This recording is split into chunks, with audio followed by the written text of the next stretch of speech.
All right, everybody, we're live. Happy Monday. We're skipping our intro tonight so we can have a lot of time to talk. I don't even think Ron realizes that I've changed topics last second.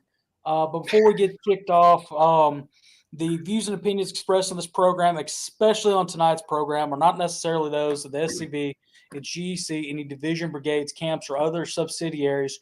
Strictly those of us who are expressing them. If y'all tuned in last week, you saw an excellent episode where we talked about Abraham Lincoln.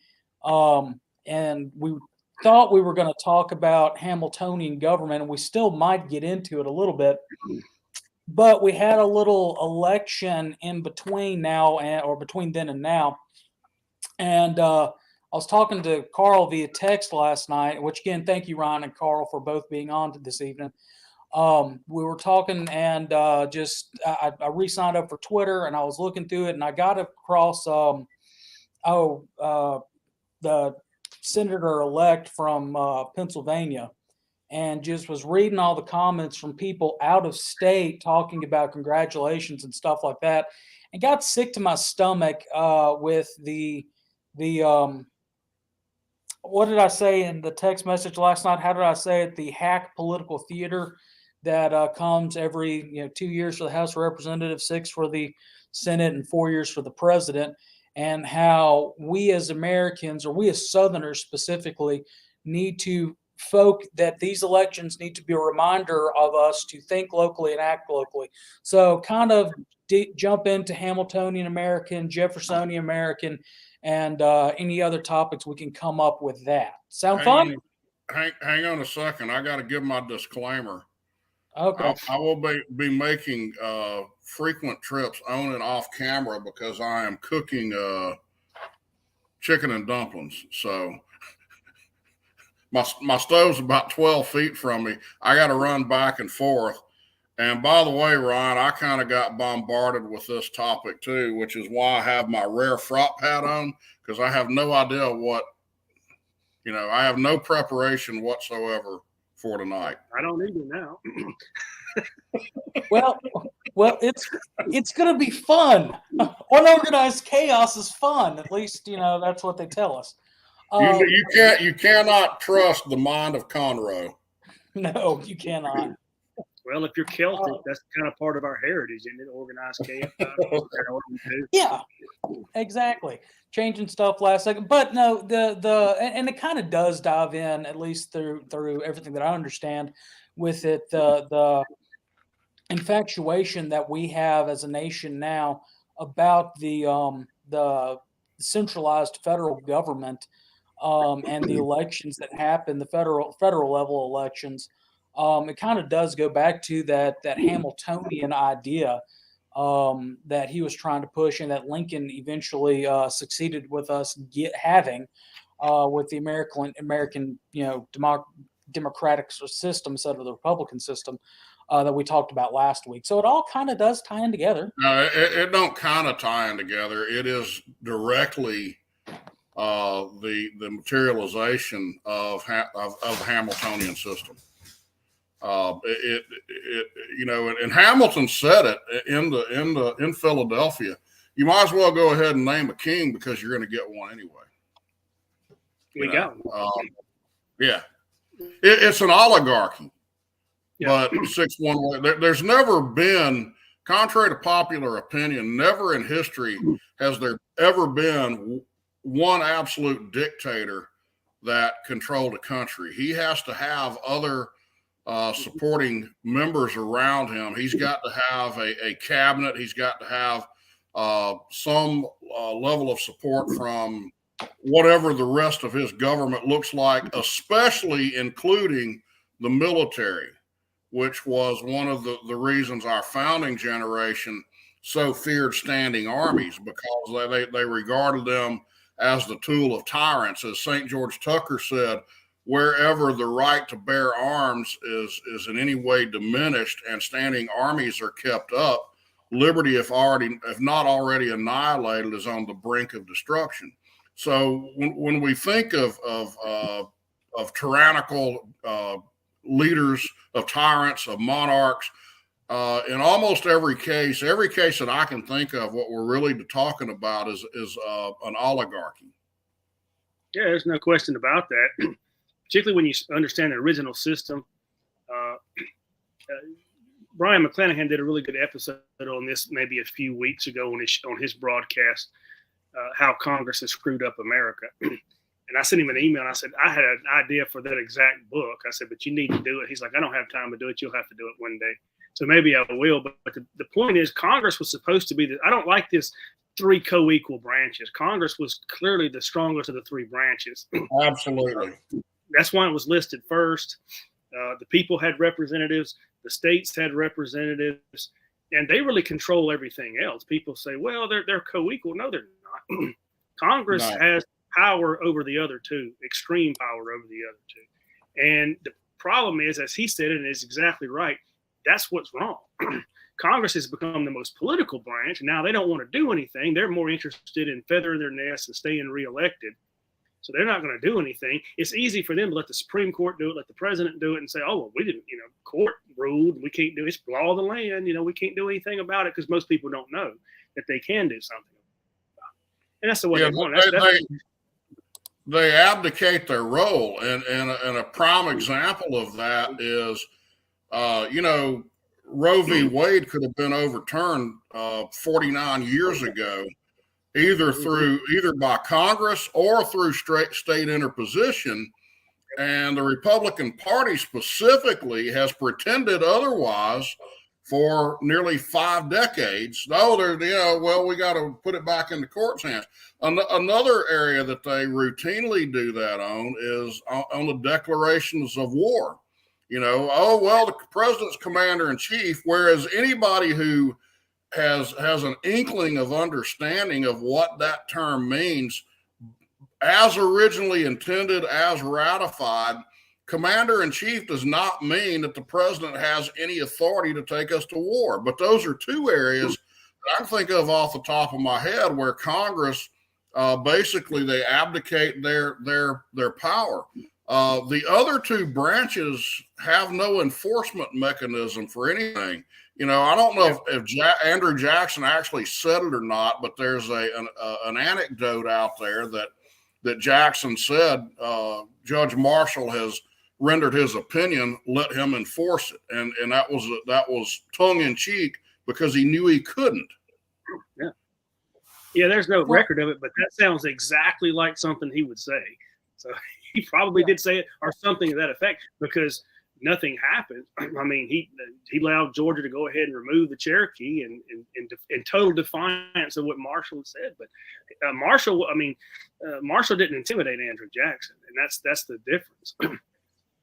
Yeah, and I was zoned out because I was typing to the chat. But one thing that did you mention the power to make treaties, Carl? Maybe. Well, even if you didn't, or if you did, this whole Paris Climate Accord that the previous administrations have gotten us out of, and gotten us back into, at least with the executive branch of government. That's essentially a treaty, us saying we're going to agree to do X, Y, and Z, but it hasn't been ratified by Congress. Yeah, it takes a 2/3 vote of the Senate. And right. They have all these other agreements, executive agreements and things that they do to get around that. And that's all unconstitutional. All of it's supposed to be treaties and flow through the Senate where it gets 2/3 votes. But when they know they don't have it, they try to go around, do end runs around it. But again, Congress could stop that cold. Congress could stop every bit of the shenanigans going on tomorrow at 9 o'clock in the morning, and they could all stop. They could walk in there and say, we are cutting the funds off from the FBI, the Justice Department, the IRS, and we're going to get answers, and we're going to get reforms, or you're not getting any money. And if you try to go around us, we're going to impeach and remove you from office. And if they would do that, it would work, but they won't, because it's so tangled up with politics and my team versus your team, and nobody does anything for the good of the country.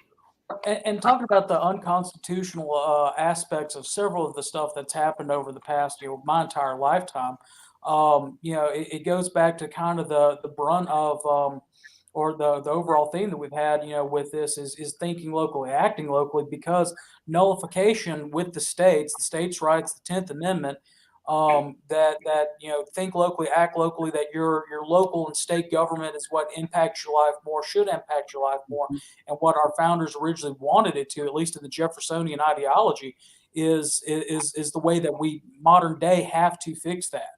I mean, you look at No Child Left Behind, and then look at the states that did fight against all that. Granted, the federal government holds back funds and things like that. But if the government is doing things that it's not supposed to do, that's our only ramification of fixing stuff. Well, look at the changes in the Confederate Constitution. Go ahead, Carl. Yeah, and I think I know where you're going with that, Ron.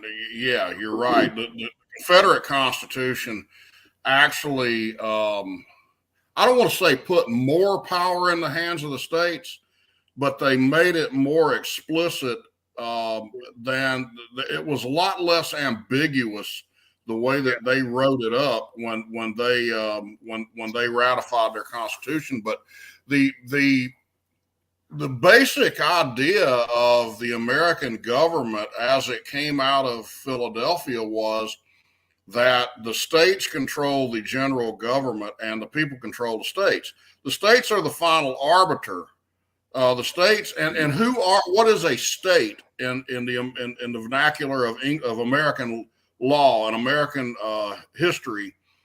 James Madison said it is the people. It's a political society. It is the people acting in their highest sovereign capacity. So when we talk about we the people, we're not talking about we the American people in some conglomerated monolithic one nation sense. That's a bunch of Lincolnian garbage. What we're talking about is the people of Alabama, the people of Mississippi, the people of Texas, so forth and so on, which means the states. And the states are the final arbiter of constitutionality. And I'll tell you something I bring up pretty frequently whenever I'm debating somebody that says states' rights, state sovereignty, self-government, all of that is a myth. That's lost cause mythology and all this other garbage that they spew at us. I will ask them, so what you're trying to tell me is that the same generation of men who declared their independence from Great Britain and formed a loose confederation in 1778 and then turned around in 1788 and undid that loose confederation in lieu of a new constitution, 2 acts of secession in a 12-year period, then turned around and created a federal government from which there's no escape. You're delusional if you believe that. Yeah, that's exactly right.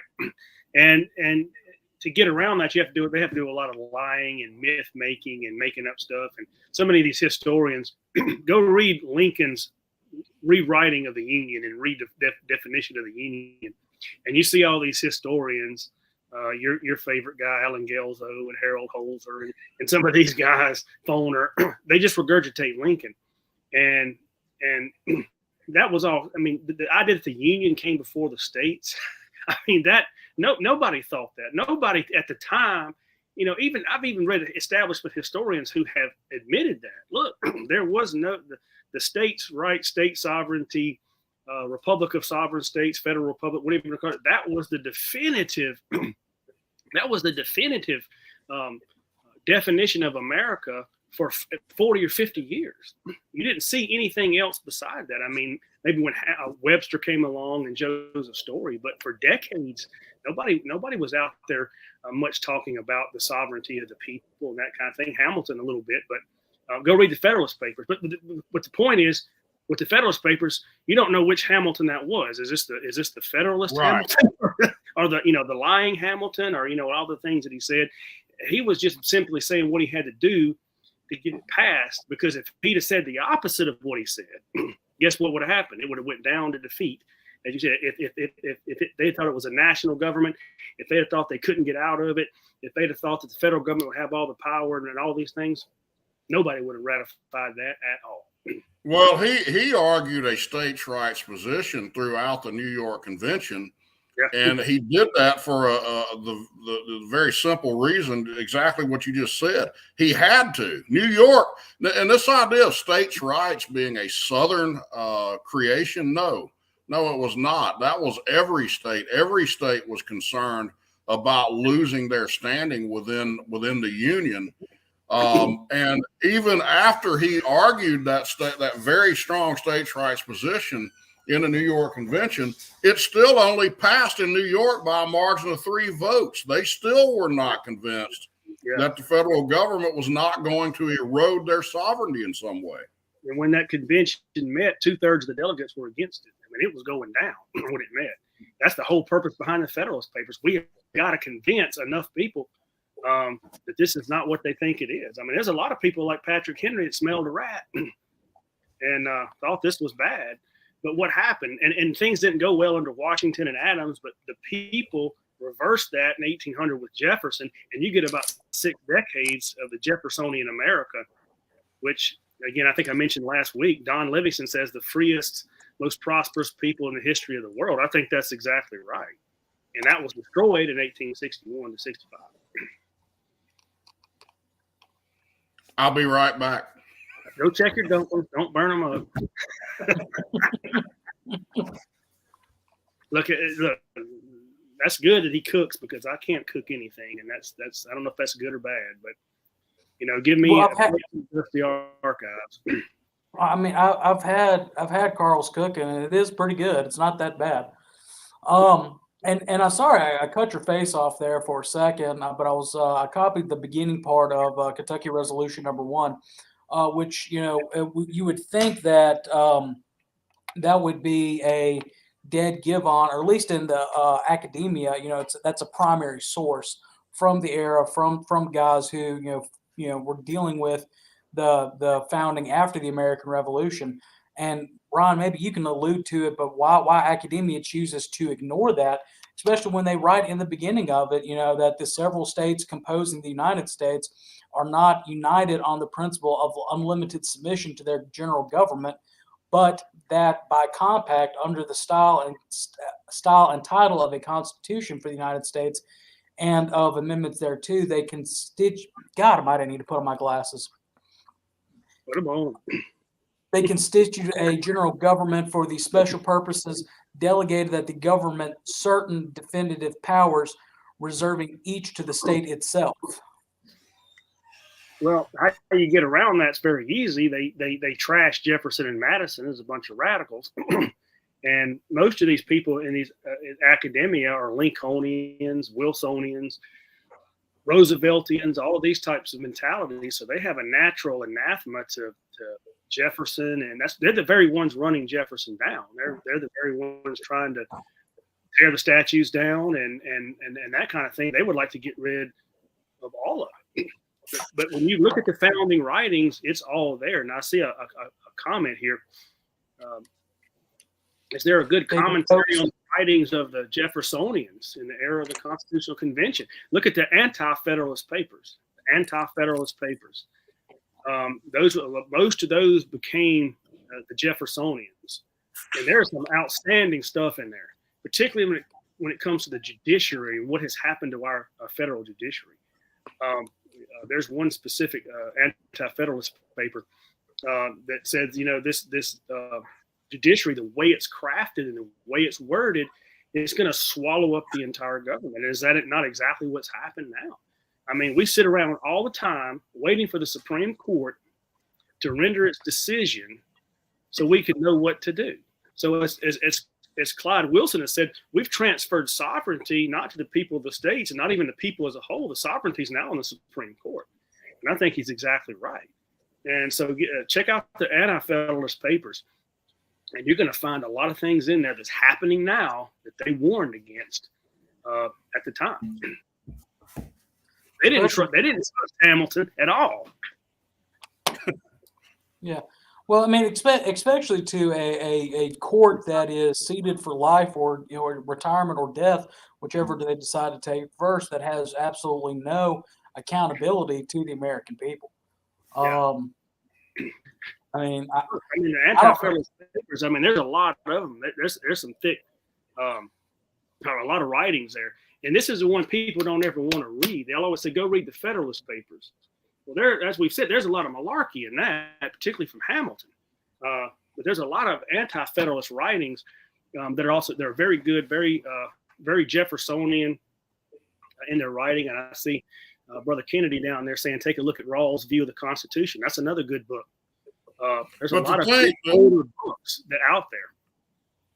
The thing about the Anti-Federalist Papers is that every point they brought up, fearing the direction that the government was headed in, was shot down by the proponents. So when we talk about what the Constitution was intended to mean, you've got to look at what Madison was saying, what Hamilton was saying, what John Jay was saying.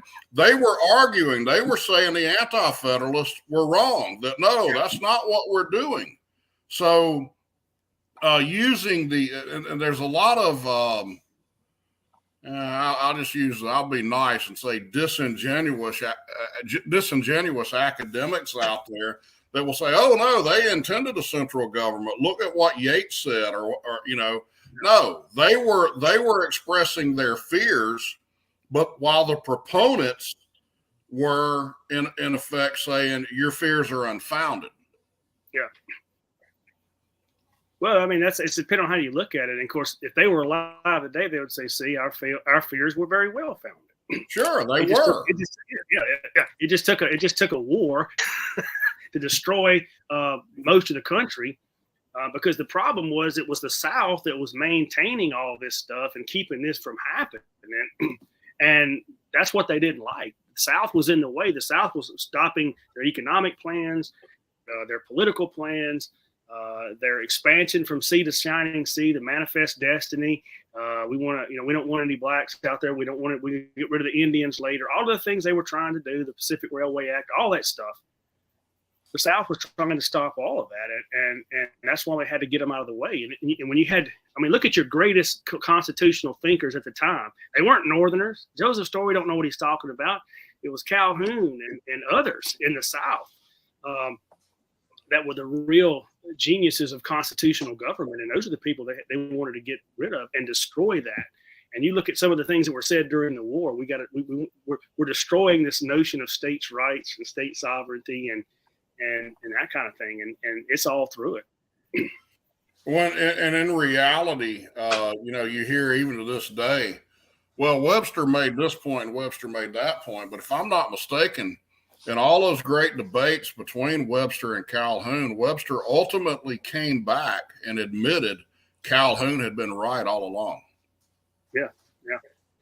Calhoun has been destroyed over the last 150 years, but he was very well respected in those days, even by Clay and Webster and others. Read what Calhoun's enemies would say about him. People that hated him would have to admit he was an intellectual giant, and he was exactly right. It is tough. It's tough, especially if anybody out there is listening. If you're in college or you're going to college or grad school in particular, if you like Calhoun, get ready, because you're fixing to get hot under the collar. I've had people look me square in the eye and say, "Well, Calhoun was really an idiot anyway." And you think, well, and then what goes through your mind is, do I punch this guy or do I just ignore it or whatever? When you find out they don't know anything about Calhoun. They've never read Calhoun. They've never read anything about. They've never read his letters. They've never read any of his writings or anything like that.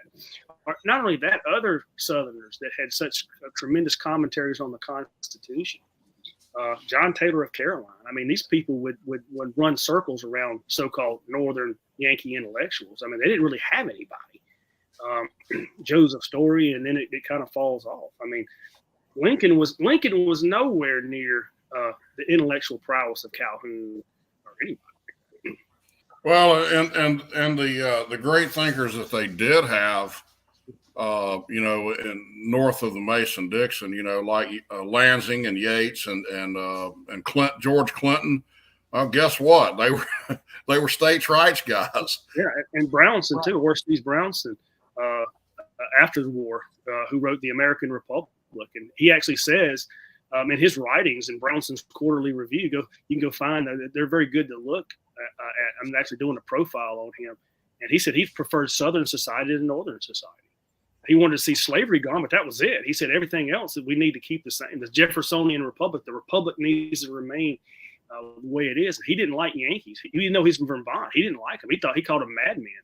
He said they're wanting to exterminate the South. He said that's the craziest thing you ever heard of. Right. But so yeah, I mean they had thinkers, and they didn't think like Yankees at all. Right. And to go back, just how I'm on Wikipedia right now. Go ahead and admit it. Just skimming through some stuff to try to make sure that I was, at least somewhat could make a, logical, argument tonight or discussion. But if you search, just Google go to the Wikipedia site for the Anti-Federalist, and then you look at their list of notable ones, with the exception of Patrick Henry, Richard Henry Lee, James Monroe, Luther Martin, and that's it. And even then, the last one's from Maryland. The rest of them are from what we would consider Yankee states: Massachusetts, New Hampshire, New York, Pennsylvania. And it's about 1, 2, 3, 4, 5, 6, 7, 8, 16 that are listed on here. Well, I'm sorry, go ahead. I said, just because you're from the North doesn't necessarily mean you're a Yankee. You got to remember that's a different right. Last week, I mean, they didn't like Yankees at all. So yeah, Grover Cleveland was not a Yankee at all. No. Elbridge Gary, where was he from? Was he New York? From New York? Massachusetts. Okay. Yeah. He was an anti-federalist who pointed out that the group calling themselves Federalists were actually opposed to federalism.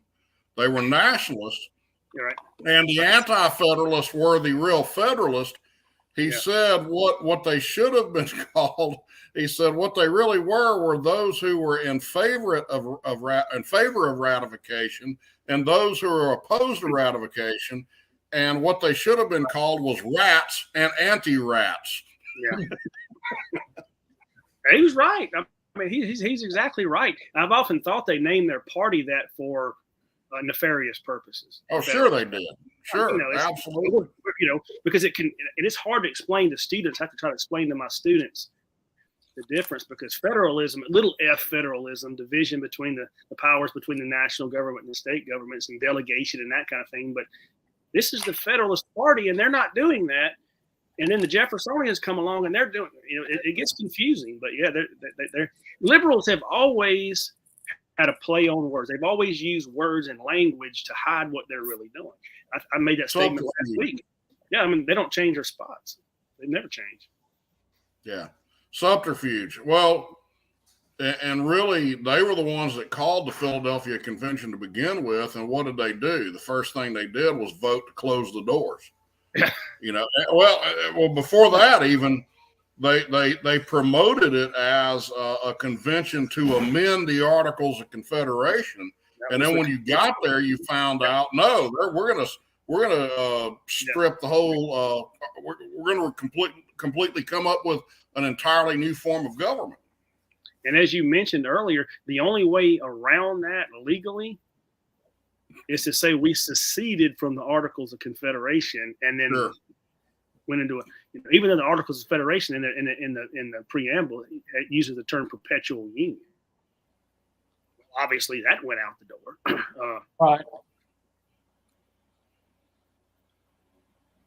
Well, look, one thing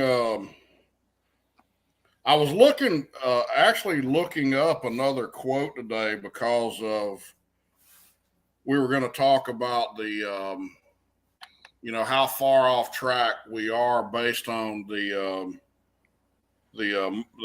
current election cycle, and modern elections, are an indication of how far off track we are. And I was looking up the quote because I wanted to get the wording right. I mean, I can paraphrase it, but where Jefferson said in his letter to William Johnson, I think the states can best handle our home concerns and the general government our foreign ones. I wish, therefore, never to see all offices transferred to the general government, where further removed from the eyes of people, they may be more easily bought and sold at market. I think I got that pretty close. I'm going off the top of my head. But I ran across this other statement that he made to Johnson in that same letter. And y'all tell me if this rings a bell, if it sounds familiar. This is a little bit long, but he says, the doctrines of Europe were that men in numerous associations cannot be restrained within the limits of order and justice, but by forces physical and moral wielded over them by authorities independent of their will. Hence their organization of kings, hereditary nobles, and priests. Still further to constrain the brute force of the people, they deem it necessary to keep them down by hard labor, poverty, and ignorance, and to take from them as from bees so much of their earnings as that unremitting labor shall be necessary to obtain a sufficient surplus, barely to sustain a scanty and miserable life. And these earnings they apply to maintain their privileged orders in splendor and idleness, to fascinate the eyes of the people and excite in them a humble adoration and submission as to an order of superior beings. Don't talk about that in context with today. Yeah, Jefferson. Jefferson was wonderful. I mean, just dig through Jefferson's letters. You'll see all kind of stuff like that. That is just simply astounding. His insight and how he could see what was happening. The thing that I thought of when I was reading that statement today was it goes to what you alluded to last week, Ryan, and that is we are France. I mean, the French Revolution. Oh yeah, it occurred here, and it's been very, very successful. Yeah. Unfortunately, that's the truth, because when you see what's going on, and if you've done any study of the French Revolution at all, just a little bit, you should be able to recognize exactly what's happening. And I take time to tell my students in class about the French Revolution. They tore down statues, they renamed streets, they even redid the calendar, all this kind of stuff. Burned the churches down. Religion's is going to offend somebody, so let's get one we can all like. I mean, it's just that is a radicalism that we're seeing here, and that is foreign to anything that our revolution was about. I mean, our revolution wasn't a revolution. I always say American Revolution. I mean, it was a movement for independence. We weren't destroying American society at all. And most people realize that. You ask them what fundamentally changed in American society after the revolution. Nothing. We didn't have a king anymore. But in addition to all of that, look at the splendor that the current government wraps itself in. I was about to say, stop describing the Senate Minority Leader right now, with some of the stuff that's come out about him and blaming his voters for picking weak candidates during their. I essentially blame the loss of the Senate on the American people that voted in that party. Look, I've seen this myself personally. That's what they do in these contested primaries, is they'll beat up on the most conservative guy, trashing. I mean, the own party, the establishment will, and then he'll get the nomination because he's more conservative, and the base is supporting him. And then they'll come out and say, "Well, look at this weak candidate y'all nominated. You mean the one that y'all trashed for months is being, and run down and spent millions and millions of dollars trying to destroy. Then you come out and say he's a weak candidate." We saw it here in Alabama and wound up with a Democrat for 2 years. Yeah, right. Yeah. Oh yeah, same thing. They did it to us in Mississippi in 2014.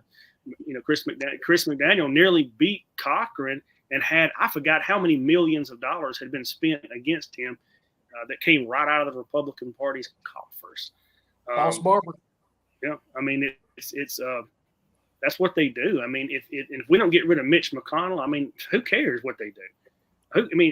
McCarthy, McConnell, Ronna McDaniel, the party, all of them need to just get gone. All of them need to go, or you're not going to do anything. Well, that brings to mind a conversation I had with my son, my oldest son, Sam, a day or so ago, because he's been really paying close attention to the election and, you know, what's going on in the Senate and this, that, you know, and I told him, I said, you know, the way to solve this problem is real simple. Go back to 1913 and repeal the 17th Amendment, because the 17th Amendment was the final nail in the coffin of states' rights. Yeah, no question about that. None whatsoever. It would be totally different.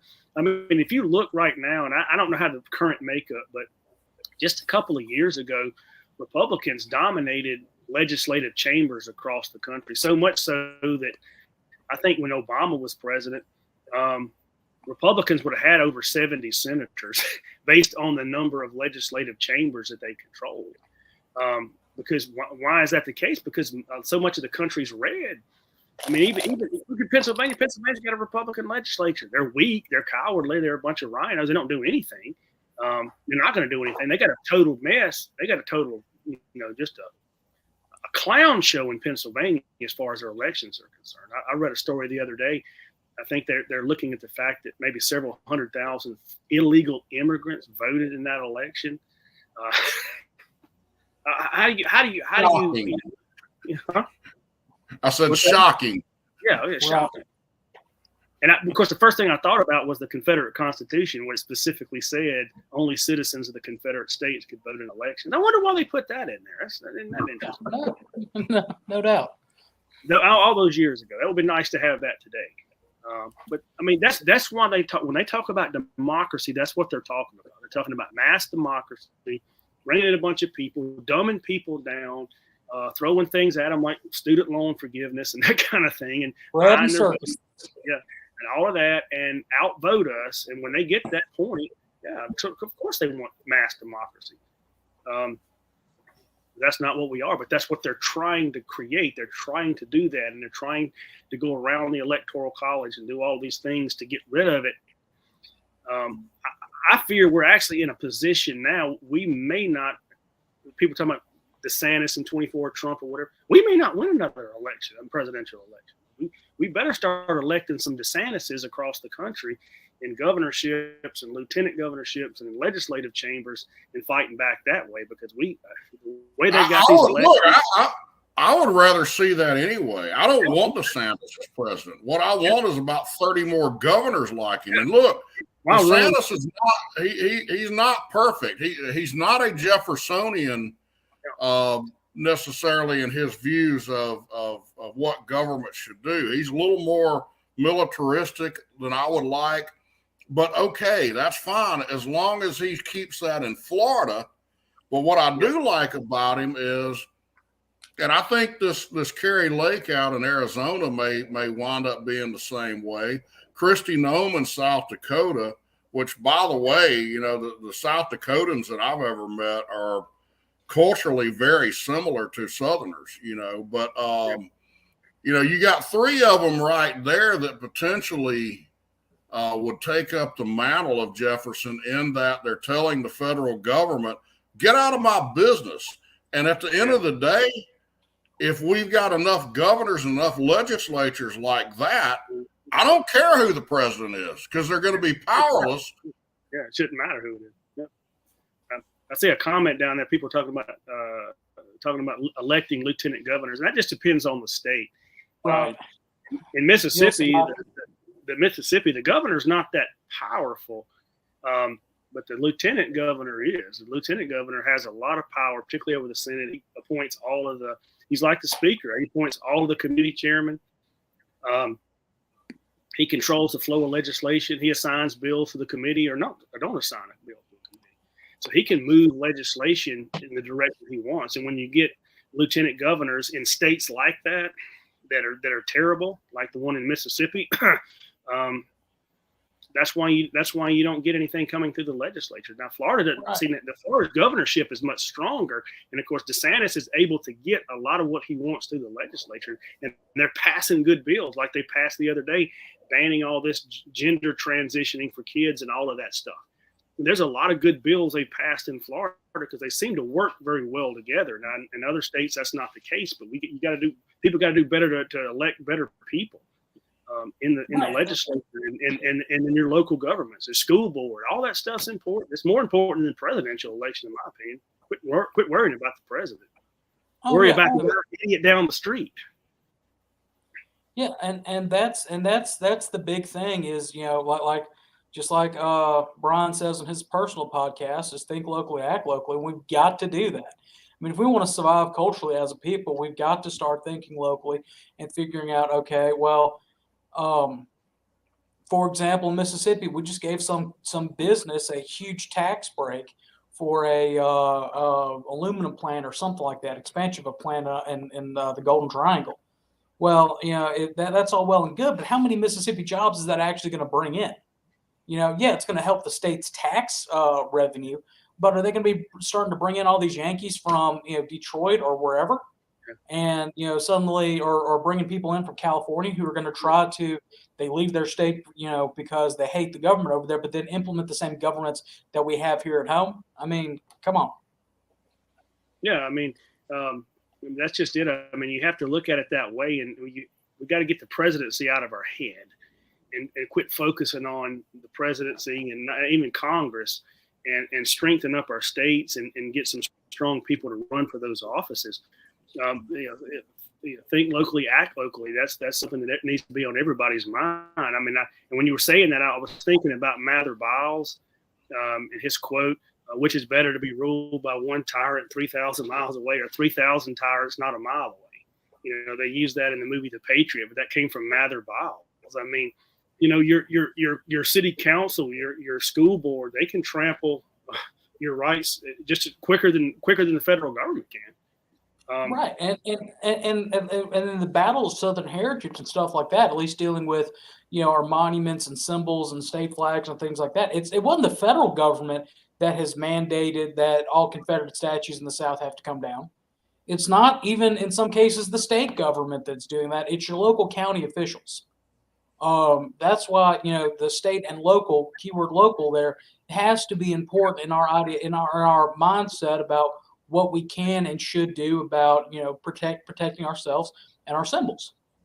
Yeah. Well, and I was talking early this year, January, to a UDC group, and given a similar message to this.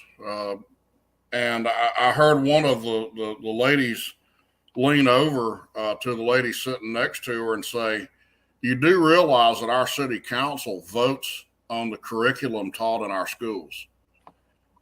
So there you go. And I think Ryan will agree with me on this because he's teaching kids coming in straight out of high school. How many of them actually have a legitimate, a true understanding of even the most rudimentary, elementary, basic American history?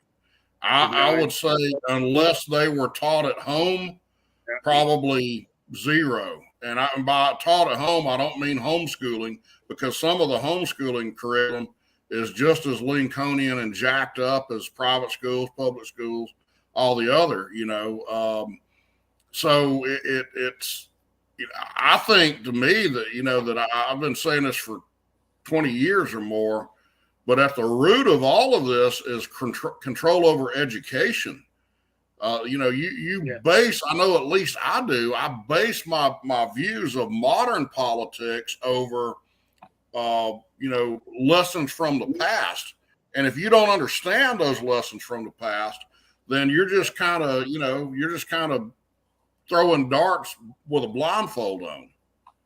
Well, that's the way any good historian needs to teach, and that's what I try to do is make it relevant to today. Why are we learning this? Why is it important to learn this? And you'll be surprised how little they do know. And I just ask basic questions. When was the war between the states fought? They don't know. I've had whole classes that could not tell me that when it was fall. I mean, the most cataclysmic event in the history of our country. Well, I think it was when Lincoln was president. Well, thank you very much for that. What year? They don't know. I've had somebody say, I said, no, I don't think my parents were involved in that. I'll give you a prime example of that. It's not only the students that don't know. A lot of times it's the teachers that don't know. And look, credit where it's due. There are some great teachers out there. I've been blessed. My sons have had a couple of really good history teachers. I didn't agree with everything they were teaching, but I agree with the way they're teaching it.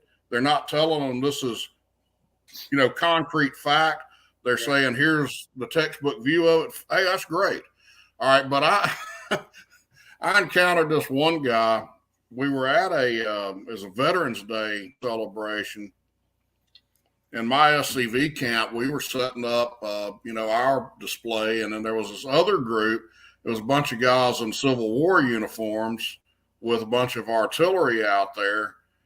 And I didn't know who they were. And I thought, man, I should know who they are. Well, they were not connected with the SCV. And I got to talking to them. And it didn't take me very long to figure out that they were not really on our side. They had a different agenda, even though they were wearing the Confederate uniform. Well, I got to talking to one of them and started talking about, the Jeffersonian view versus the Lincolnian view and blah, blah, blah. And this guy, he's getting irate with me. And he said, well, I'm going to tell you this now. Jefferson said in the Philadelphia Convention, he said it, that the federal government is supreme over state governments. Now, I taught history for 25 years, and you can't debate me on that. And he was that adamant about it. And I looked at him and I said, when the convention was going on in Philadelphia, Thomas Jefferson was in France. Yeah. He turned around and walked away. There's your typical history teacher for you. Yeah, I mean, the best professor I ever had, he would teach what the textbooks taught, but he would offer extra credit for proving him wrong. And he taught Western Civ 1, Western Civ 2, American History 101, and American History 102.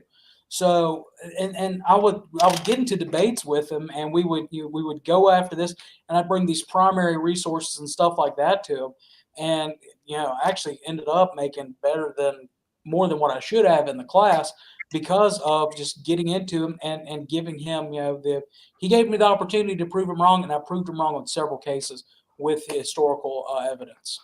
You don't see that. They usually don't like to be showed up at all. Right. When you drag primary sources in there, and then of course you get the excuses of what that doesn't really mean what you think it means, kind of a thing. I've showed primary sources to people on Fort Sumter and what was really going on behind the scenes, and this is what people were talking to Lincoln about. And I've had people look me in the eye and say that those aren't sources. Really? They're not? I mean, the commander of the Naval Expeditionary Force, Fox, that's moving down. I mean, he's what he said to Lincoln, what Nicolai and Hayes said in there. I mean, and that's what they do. They'll just stick their head in the sand. I mean, that's. And I'll tell you what's worse to me is folks who don't check their sources. Just to get off subject a little bit. You know what the punch was over in England during the 1860s, don't you? I think it was called the Punch. I can't remember, but there was one. It was called the Richmond Punch. That was started publishing in late '63 and until Richmond fell. But it was a satirical newspaper, and one of the articles in this satirical newspaper was talking about, and it said, all we care about is slavery, this, that, and the other. And some neo-Yankee Facebook group put it out there. Oh, see, they're admitting it right here, just like in the Cornerstone speech. And I found all this documentation, and I commented under there. I said, this is a satirical newspaper, just like the Babylon Bee for today or the Onion. This is not a real credible source. Have a nice day. They took the post down. Oh, yeah. I mean, look, when you're looking at the causes of the war and about slavery, And all you have to do is look at the letters, the letters of the common soldier of the Confederacy, and you're not going to find a single letter saying, "Well, I'm out here doing this for slavery and protect slavery, whatever." And somebody got smart with me one time and said, "So have you read every single Confederate letter?" And I said, "Of course not. I haven't read every single one in existence, but I can tell you definitively, you're not going to find one." And I can tell, and this is why. Because if there was one letter from a Confederate soldier that said, "I'm doing this for slavery," it would be in the National Archives, and right up there with the Declaration of Independence. And they'd put it down in that nuclear-proof vault they say they have underneath, and you would only see it once a year if they found one. I mean, James McPherson admits in his book, Recalls and Comrades, that you don't find that in their letters. You find, it's philosophical, it's independence. We're fighting invaders. Those types of reasons, not for any of the others. But they're obsessed with that. If you debate these Yankees, if you debate these Northerners on it, that's all they're going to say is they're just about slavery, slavery, slavery. And it's to the point it's just not even worth fooling with them. I mean, they're ignoramuses, and the only reason I do it every now and then is to kind of learn a little bit about what their arguments are, what are their counter arguments, how do they counter things. You kind of learn how to deflect and what they're going to say. But after a little bit of time doing that, you find out they got about a 4 or 5 point talking point paper, and that's all they're going to say. And Lincoln's great, and the South is terrible, and you're fighting for slavery, and then just And point number 5, here's the cornerstone speech.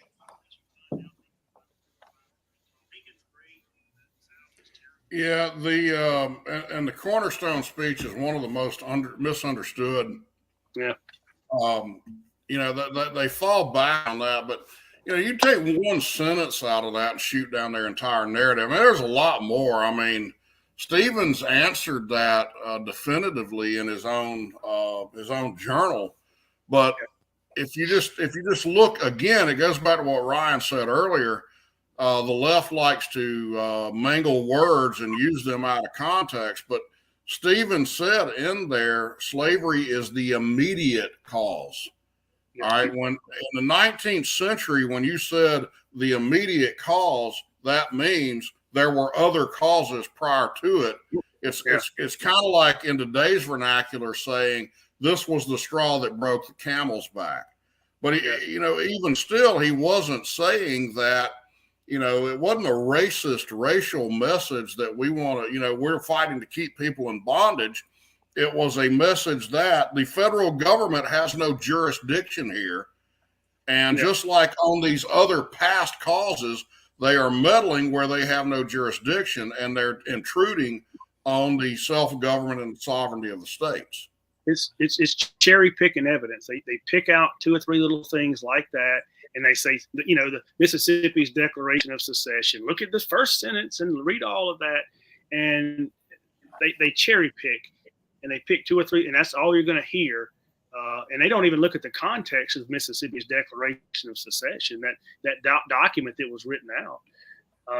That's easy to undo because most of the delegates after the vote went home. There was only a few left that sat around and did it. And you also have to remember, where was the opposition in Mississippi? The opposition to secession came from the big slaveholders in Natchez and along the river, like Stephen Duncan and people like that. And that just seems to fly in the entire face of all of that. Right. And I think part of it was to appeal to them. Look, you better be on our side on this, as well as the fact that, again, most of the delegates had already departed. I think it was bad weather, wintry weather, and a lot of them went home after the vote. The majority of the Constitutional Union Party was made up. It was a 4-way race. Sometimes we forget that.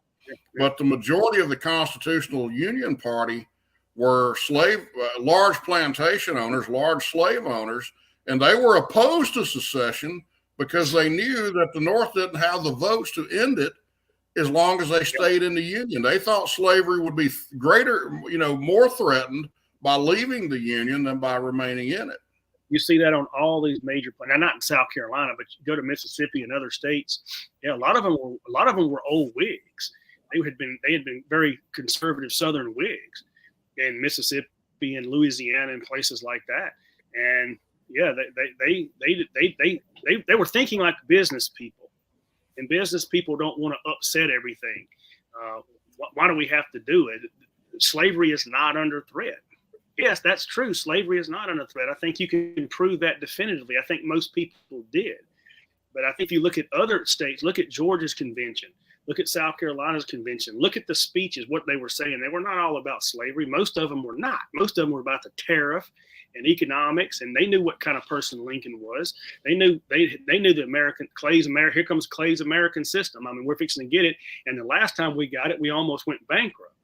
I mean, look at Robert Barnwell Rhett's speech to the South Carolina Convention. He doesn't mention slavery till, he gets, more than half the speech before he ever mentions the word.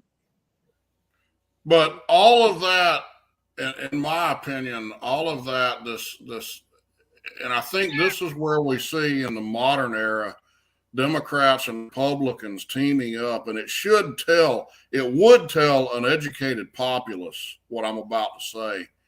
It would tell them that if both of these parties and the candidates in both parties are coming to agreement on the slavery issue in an effort to shoot down the Southern cause, the real cause, there's got to be a reason for that.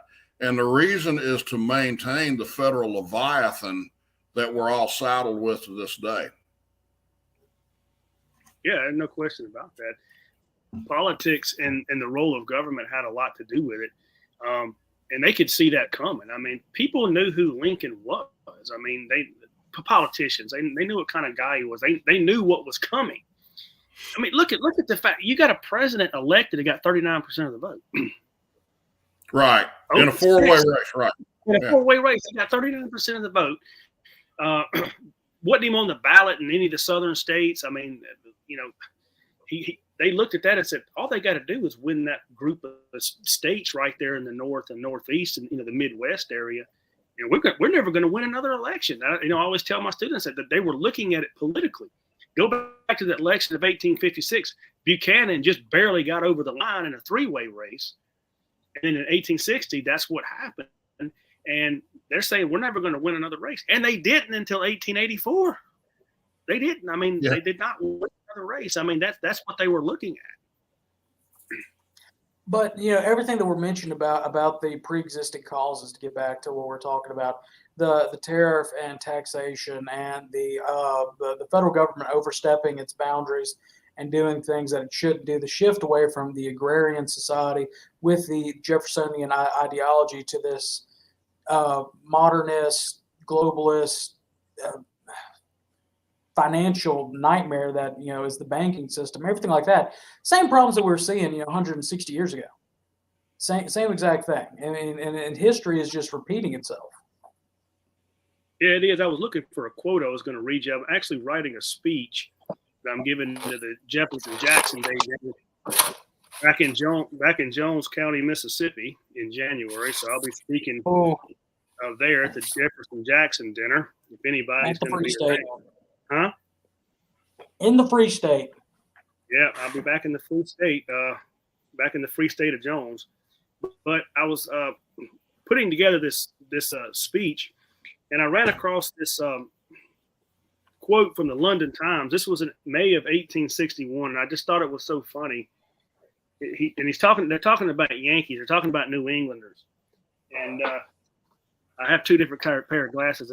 The doctor said I needed bifocals, and I said, no, my grandparents wear bifocals. You ain't never getting bifocals on me. This is what the London Times wrote, May the 28th, 1861.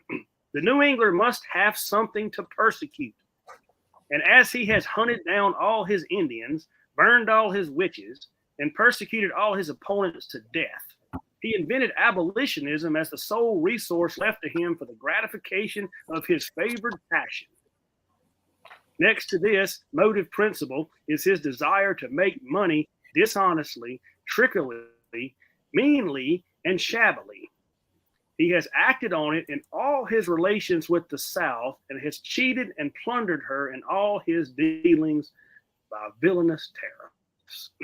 Now that's saying it right there. I mean, that they could see it across the pond exactly what was happening with the Yankeeization of the country, Yankeeized. as Clyde Wilson says. And that's that. James Henley Thornwell said that in 1859. He said there's two spirits at work in this country. There's an American spirit and there's a Yankee spirit. And what's the Yankee spirit trying to do? Exactly what they did do. As you said, the Yankee Leviathan. I mean, that's a perfect reference to it. And they could see that. They could see all of that. Southerners weren't stupid. I mean, they could see exactly what was about to happen. And if Lincoln, if you read a book called Lincoln and the Economics of the American Dream by Professor Borit, I think it'll open your eyes into exactly what Lincoln's motivation was and thought. Because when I came up as a young student, and this is the problem in history class, all we talk about is why the South seceded. Well, it was slavery, it was this, whatever. Nobody ever stopped to say, why did the North resist it? Why didn't they just say, okay, fine, you want to leave and get gone, and we'll do the best we can? They didn't do that. But nobody ever asked that question. I do in class. And when I read that book the first time, again, he's a Lincoln guy and all that. But what he meant was Lincoln's motivation was economics. In his mind, he was Henry Clay. He was the American system. If you look at all his writings and speeches before the war, before he became president, more than half of it was about the tariff, banking, currency, railroads, internal improvement, spending, all that kind of stuff, not slavery and the sectional controversy. So it's pretty obvious why he wanted to do it, that money was behind it. There's no other rationale, nothing to my mind makes any sense at all. This mystical attack, well, I just want to keep the Union together. Nobody goes to war and kills 1 million people just because I want to keep all, just because I just wanted everything to be the same. I don't want to remove any stars from the flag. I mean, that makes no sense. But money makes all the sense in the world. And I think the South understands as well as anybody else. It's also ludicrous, and this is another part of them, mangling language to say that by the South seceding that they destroyed the Union. No, they didn't destroy it. The Union was still intact. It was just a few states less. It was a few states smaller, but it was still intact. That's another example of Lincolnian subterfuge that people don't ever stop and think about. Well, what does this word mean? What does that word mean? But the idea that Lincoln said, I like the way Tom DiLorenzo said it. He saved the geography while he destroyed the founding philosophy. Yeah. And that leads us to exactly where we are today. And I don't know the answer, other than, us going out and spreading the message, but we have never come out of that line of thinking. I mean, I see signs today that maybe we're beginning to. Maybe we're on the, on the cusp of, that materializing. And I think World War II played a role in that also. You had a grand nationalization of the American economy and American government. And I think that played right into the Lincolnian myth and the Lincolnian agenda. But,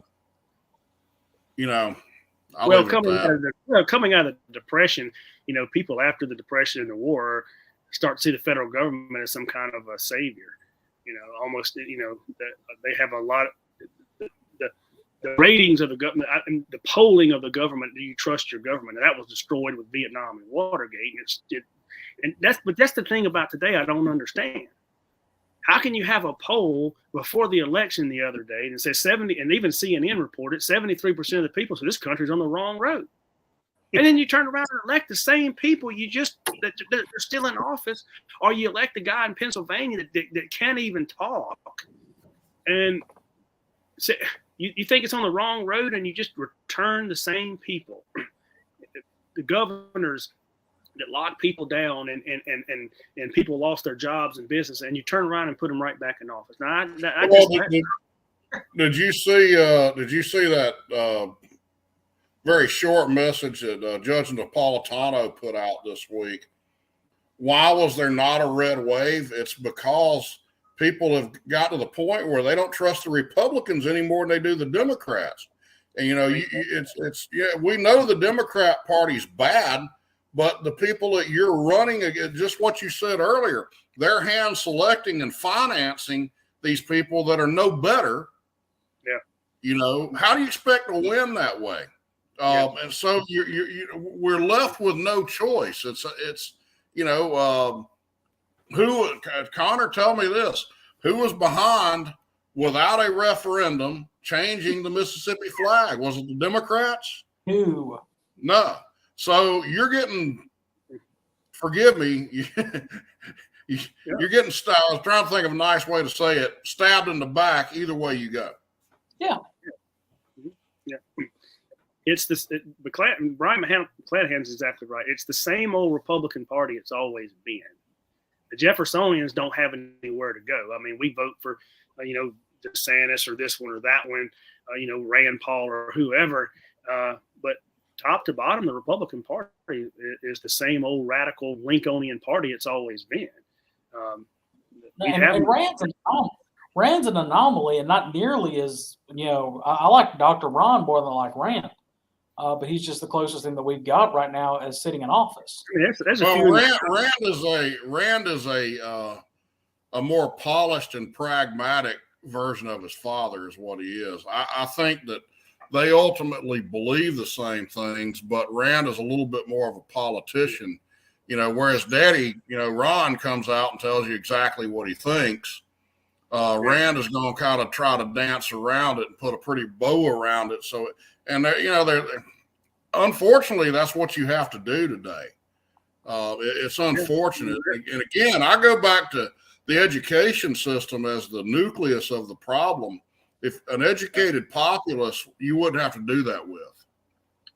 Yeah, and that's what I'm hoping. I'm hoping a lot of people, it seems like more and more people are homeschooling their kids, and they're realizing they're getting them out of these jungles that we call schools. They're really nothing more than prisons or indoctrination centers. I mean, they're a joke, and I'm hoping more and more people and I say that all the time on Twitter or Facebook when somebody puts some outrageous story about schools. Get your kids out of the schools. I mean, get them out of there, homeschool them, whatever. I mean, maybe you got a good public school, that's fine, but a lot of people don't have one. If we don't break that, we're not going to win. But if you're going to homeschool, you've got to be careful about the curriculum, because you've got people like David Barton, who is as dangerous.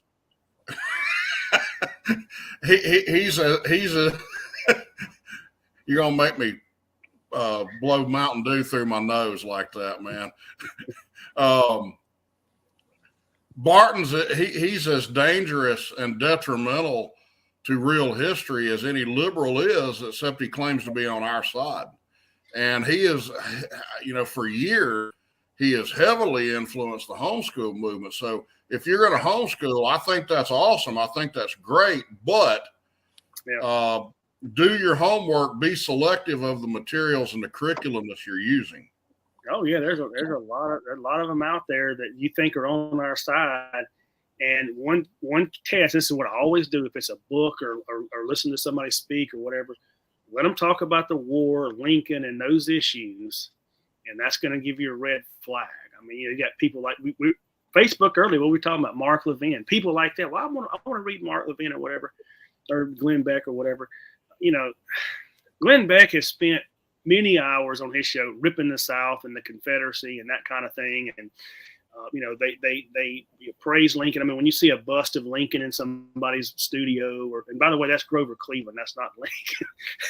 I mean, portrait of Lincoln, cut that off. I mean, it's just, I don't know why. I'd love to debate Mark Levin. I know all of us would. And I know somebody that knows him pretty well. And I said, do you think he'd ever debate me? And he said, no, for a lot of reasons. He said, one of them, he said, it would devolve into a shouting match within 5 minutes. Probably. He said, you wouldn't hardly get a word in edgewise. But nobody's ever challenged him. I mean, he trashes DiLorenzo when people, why don't you bring DiLorenzo on your show? Bring Brian. Oh, he won't do it. No, I remember back about 10 years ago, and I go back and read this debate from time to time because it was just beautiful. But he decided to attack Tom Woods over the constitutionality of presidential war powers, and Tom just absolutely mopped the freaking floor with him. I mean, it was It wasn't even close. Yeah. And to tell you a little bit about Levin's character, he had his own followers on Facebook saying, hey, why don't you and Woods have a public debate, sell tickets to it, and whoever wins can donate the money to their favorite charity? And anybody that suggested that, Levin deleted them off his Facebook page because he knew he got killed.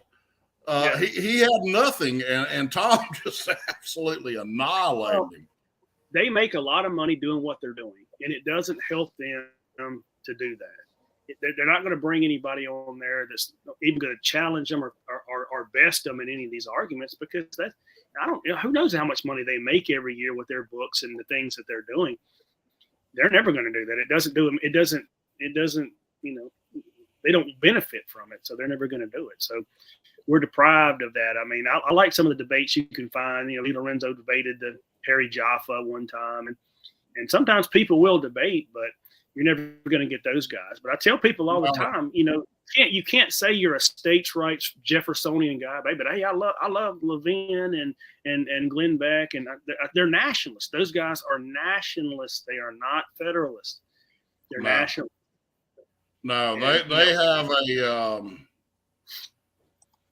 have a very, very distorted view of the Constitution and of the original intent of the Union. I'll tell you another great debate was Dr. Livingston with Alan Gelzo. Don just, he cleaned house. I mean, it was, and when you expose these people, when you can get them out of their cave and into a situation where, okay, you've got to really put your knowledge to this. They lose every single time. They lose. They have nothing to stand on. But unfortunately, that is so unusual for that to happen. And guess who drives the quote unquote conservative narrative? It's entertainers, not historians. Yeah. And so we're left with this distortion, this comic book narrative of what the war was about. A good friend of mine, and he's our current division commander here in Alabama for the SCV, Mike McMurray. He said it years ago, and this has always stuck with me. And I try to always give him credit for this because I don't want people thinking I'm stealing his line. But, he brought up at a gravesite ceremony one time, he said, the average American believes, even the average Southerner believes, that why should I have any concern over that war from the 1860s? It was 150 years ago. It doesn't affect me today. In reality, there is no event in American history that affects you more today than that. That's a very ignorant statement for anybody to make. And that's the point that I try to make with my students, and I hope a lot of good history teachers do, is to show why is this important. It changed everything about this country. This country went in a totally different direction than it was ever intended to be. And that's why I say this is the most cataclysmic event in American history, no question about it. I mean, the damage that war did in every facet of society is incalculable. I don't think you could calculate it. I don't mean physically and in terms of blood spilled and economic losses and things like that, but just the destruction of the Constitution and the Union, the original Founders Union, and the creation of this national union that we're now in. I mean, it changed everything, and most people can't understand that. They don't understand it at all. Right. And you can see that at the time. Look at people at the time. People at the time wrote about it and said, "Look at what's happened. Look, this has destroyed the Jeffersonian Republic." Yeah. Connor, I thought you were going to say something, buddy. No, I was yawning. That was a yawn. You mentioned, Carl, the secession of the Southern states, and it's a point I try to make. And the secession of the South destroyed the Union. That's and Lincoln was he's got to put Humpty Dumpty back together or whatever. And most people will use in their classrooms or in articles or whatever. You'll see that Charleston Mercury headline: "The Union is dissolved." and everybody will use that. Now I use it in my class. And the point that needs to be made is that didn't destroy the Union at all. The Union between the United States and South Carolina was dissolved. There's no more Union between. Yeah. The whole thing didn't fall completely apart because the South left. Right. But that's what they'll use. They'll say, see, the South destroyed the Union, and Lincoln had to come in here like the hero and put it all back together because these rascally Southerners were out there trying to rip it up, and so they could have their own slave-holding republic. And most historians either don't understand it or don't want to understand it, and they use it for their own purposes. But again, they cherry pick evidence. So just watch out for the folks that listen. Just watch out. They're cherry pick evidence. They won't tell you the whole story, and they'll twist language, they'll twist words, and they'll take stuff like the Union is dissolved and say, see, South Carolina started the destruction right there, and Lincoln was trying to repair it. None of that, it's not true at all. Well, a great example of twisting language, and unfortunately, we repeat this. Our people repeat it. As they say, a lie repeated often enough becomes truth. But this notion that the South seceded over slavery, okay, there was no monolithic entity known as the South which seceded. Yeah, right. Okay. You had 13 states that drafted and passed secession ordinances, and each one of them had their own reasons for seceding. Only 5 of them, to my knowledge, to my recollection, only 5 of them even mentioned slavery, and those 5 qualified it along the basis of constitutional concerns, economic concerns, but the other 8 states didn't even mention it. One of my favorite secession ordinances was Missouri, where it talks about how they marched hostile troops in and overthrew the existing government. And I'm quoting here now, murdered with fiendish malignity the peaceable citizens of our state. That was what caused Missouri to secede, not slavery. So when we talk about why did they secede, you literally got to go back and look into the history of all 13 of those states, because there was no one entity known as the South which said, oh, we're going to destroy the Union by leaving. That's a bunch of bunk. Yeah. I mean, one of the, he's now passed away, but one of the worst of that was a guy named James Lowen. And I know you probably heard of him. He wrote a big book called Lies My Teacher Told Me. And I wrote a piece for Abbeville. It's on their website, Abbeville Institute website. And I titled it Lies James Lowen Told Us. Because it's lie. I mean, he's got a lot of stuff. He's got something called a neo-Confederate reader out there. I got all of his books just so I could rip him up when good and proper. I'm gonna do some more on him. I think he died a year or 2 ago.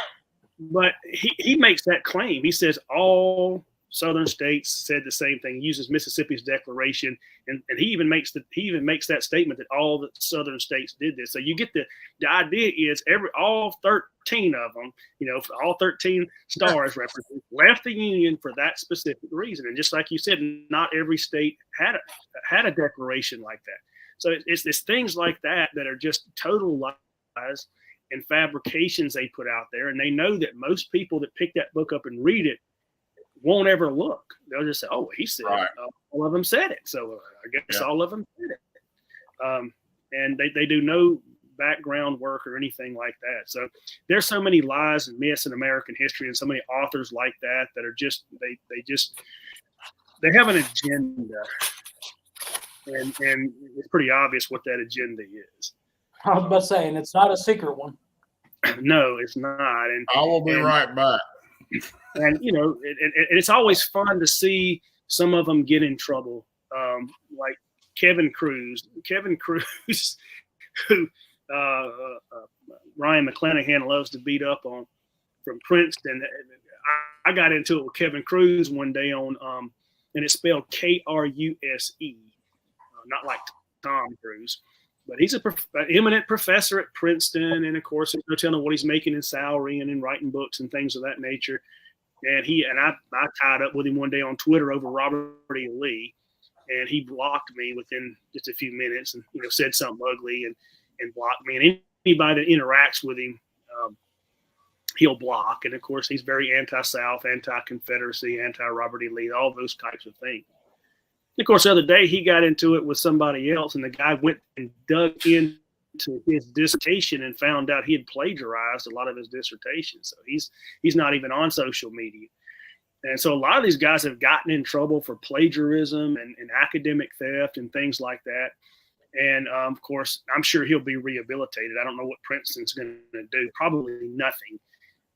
If you're a liberal, they don't do anything. Like Doris Kearns Good, people like that. I mean, they'll be rehabilitated. And if I did that, or Ryan McClanahan, or anybody else, or they'd kill. I mean, I'd be out in the. I'd be out. Hey, who knows? McDonald's. He may be elected president in a couple years. It could be. I mean, Biden was a notorious plagiarizer. You know, go back and look at the news footage when Biden's plagiarism scandal came out. When he ran in '88, he didn't even make it to '88. It was in 1987, and they torched him. The mainstream media just blowtorched him for that report. I mean, they exposed every bit of it. And that's the thing about it, is that's not the only time he's done it. He's done it quite a bit of times. I mean, Biden's an idiot. I mean, Biden's a liar. He's a plagiarist in a number of things. He's a politician. Yeah, he's a politician. I mean, and probably a lot of them would get in trouble for that type of thing. But it's always good to see these guys get taken down a notch, even though we know they probably are not going to ultimately pay the price that we would pay. It's fun. It's funny you say taken down a notch. I pulled Carl's screen off, and right when you said that, I put it back on. He's below it now. I've been demoted. Yeah, put him down a notch. But I don't know. I know we don't have Moose here, and I don't know on SCV chat what constitutes a quorum. But if we had Moose here, we could go ahead and pass a motion and rope Ryan into being, at least a once a month guest on here. He does such a good job. And, he's been with us now 3 or 4 episodes. So if he were to resist, we could try to force him to it because we want to save the show, right? Right, exactly. Can't break up the show, Rod. You can pull a Lincoln and force me into the chat. I was about to say, Ryan, you also have to give us 15% of your book sales. Okay. All right. Well, my agent already gets 15. Y'all cutting me down. I ain't gonna make any money.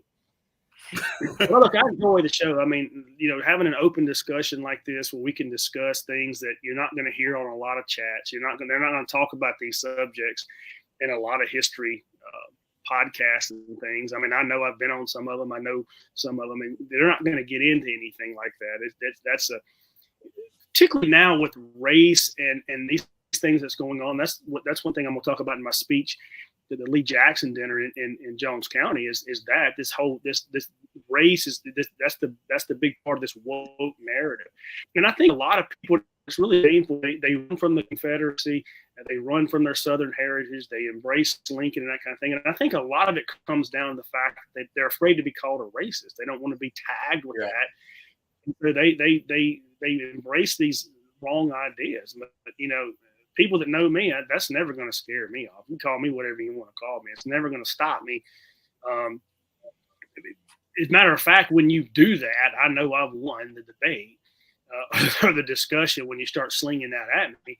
But I think you're just terrified. I mean, I know people that have done it. I know people, and I know their families. I know where they're from, and they started trashing the Confederacy as a slaveholding republic and all this kind of stuff. And I'm thinking, you're doing that because you're afraid. And being afraid of these people, you're not going to beat them being afraid.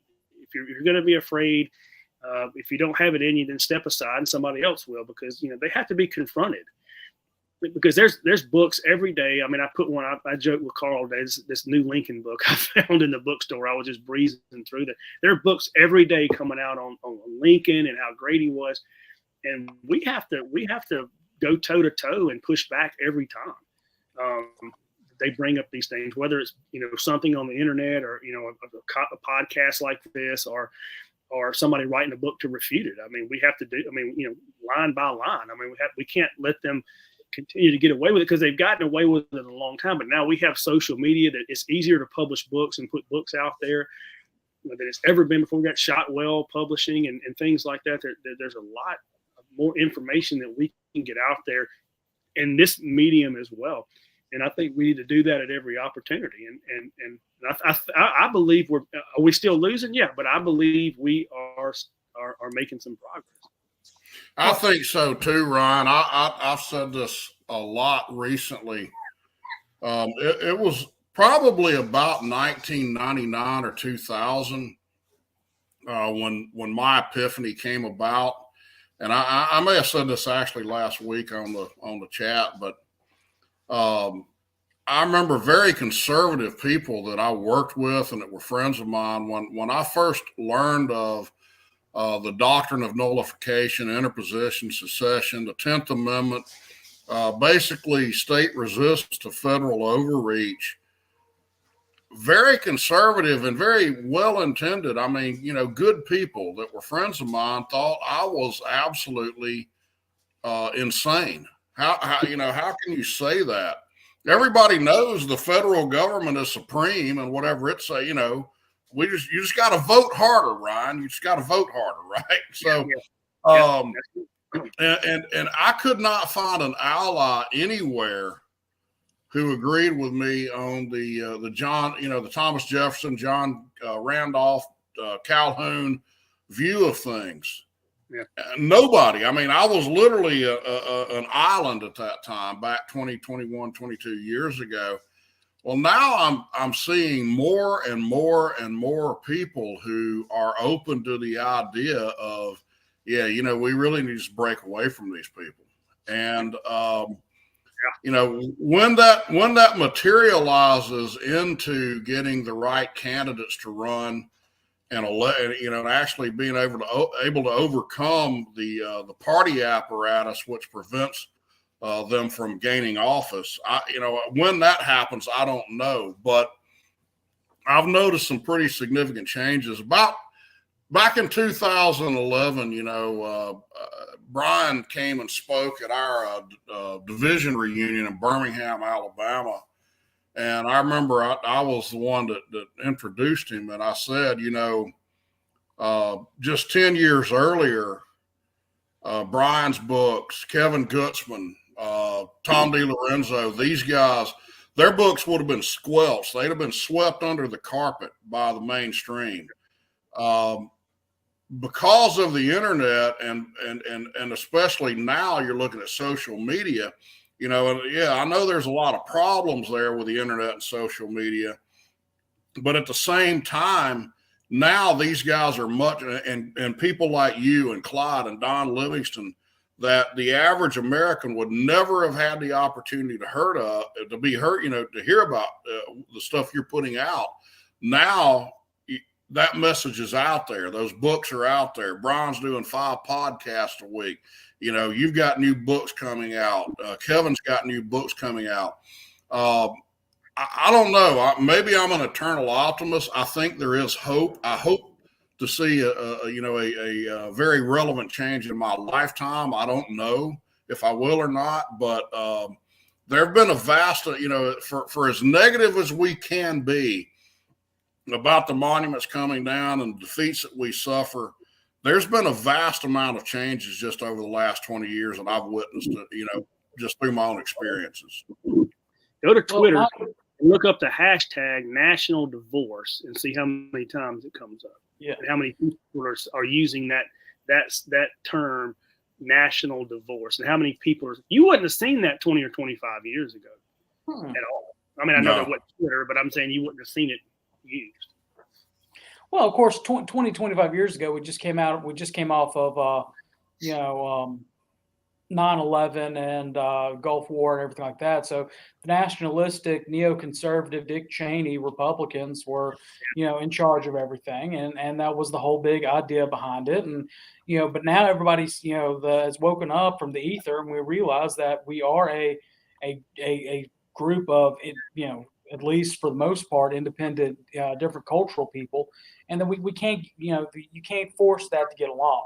But as far as going back to kids and folks growing up today, or at least Southerners that are now starting to wake up slowly but surely, you got to, for the past 160 years, we've been living out Patrick Cleburne's quote that I had up on the screen forever. We've been beat down and beat down, but just how like Calvinism now is starting to come back on the scene, really starting to grow again, like it was, before the 1860s. Before the whole, Armenian part of religion began, kicking up, whereas Baptists were going to more, free will, but now they're reverting back to Calvinism and those and the ideas of the earlier Reformed Church. It's kind of the same thing that's happening now across most aspects of society, is what I'm saying. Well, you're right. I can tell you that personally. One of my favorite pastors now that I watch a lot and read a lot of his books is John MacArthur. Man, that guy's awesome. He's great. I would not have done that 3 or 4 years ago at all. But, I watched John MacArthur, and I got a MacArthur study Bible right over there, and his commentaries. I listen to him too on my radio on the way to work, and man, he's awesome. Yeah. I want to get out to the church one day and if you read my book on Apollo 1, I actually quote John MacArthur in the last chapter. I use John MacArthur's definition of what a hero is from one of his books. So yeah, I think that's spreading more. And again, social media, these kind of things, you got to just be smart enough to wade through all the trash and get to the truth. Right, and this is one thing. If I could take a moment of personal privilege on it, Dennis, we don't want to use the corrupt media that's out there. That's why we do SCV Chat, look around the Confederation, while we branched off into other shows. And I've told this to the Kennedy twins, on the most part, imperialism is bad, except for media imperialism, as long as we're doing it. So that's what we're trying to build here, is our own, media empire, so to speak, to where that you can go out and share this video, share last week's video, share any video, so people can see what positive things the South have done or has done, what we are continuing to do, and what we will do in the future to be the backbone of American culture, like we have been since 1776, like we were in 1861, and like we will remain here in 2022. You're right. I mean, the argument is, do we have to act like them to beat them? I mean, because there are people I was looking at on Twitter today that said, if we don't start running our elections like they run theirs, ballot harvesting and all that. And I thought, well, I mean, I understand your frustration. I don't think that's doing any good. But again, there's other ways to handle it, and it's not to act like that. I mean, not to, look at the thing in Nevada. I mean, they elect a Republican governor, and we're poised to elect a Republican senator out there, Laxalt. He's ahead. The security cameras go dark for 8 hours, and then when they come back on, the Democrats win. I mean, I understand the frustration, and I'll be honest, I don't have an answer to what we do with Nevada, or however they say it. But don't gaslight me and tell me I'm an idiot because I look at that with common sense and think that doesn't smell right. I don't think that's something went on. Well, and look, Ron, and this is something I've tried to instill in my boys. If I'm a candidate and I accept a victory in that manner, why should you trust me? Yeah. I don't know. I'm a firm believer that we do things the right way, and we'll get our reward in due time. But if we go out and play the game the way they play it, we're no better than they are. Right. I mean, we were not taught and brought up to be that way, and I can't do it. My spirit and conscience won't let me do it. And that's why my initial reaction to the election and the shenanigans were going on, and how do Pennsylvanians elect, Lurch or whatever, Uncle Fester or whoever, whatever he is. And my initial reaction was, the first thing I thought about was Romans chapter 1, and particularly when you get down in there, when God turned them over to a depraved mind, talking about society as a whole. I mean, can you not look at our society and say it's pretty depraved across the country? I think that's even I can't remember. I think it was John Taylor of Caroline. I may be wrong on that, but because you brought him up earlier, but he mentioned in one of his many writings that as government grows and power becomes more concentrated towards the center, the morals of the people decline. Yeah. And what you're creating there is a vicious cycle. Yeah. As the morals of the people decline, guess what? Government gets worse, and then morals get worse, and you spiral essentially into Rome, which is where we're headed. Yeah, I think we're there. This is a I don't know how many of my friends picked up on what I was saying. Sometimes I try to say things without saying them to avoid the Facebook censors, but I threw an anecdote out there this week, and this goes back to what you were talking about earlier, Ryan, when you said people are afraid of being called names, and I just completely made this up. This didn't happen, just so our viewers know. This is totally fictional. Carl makes something up? Yeah, it's very uncharacteristic of me to make up something. All right, but during World War II, an American spy took a raft into Tokyo Bay dressed as a woman and sneaked aboard a Japanese battleship.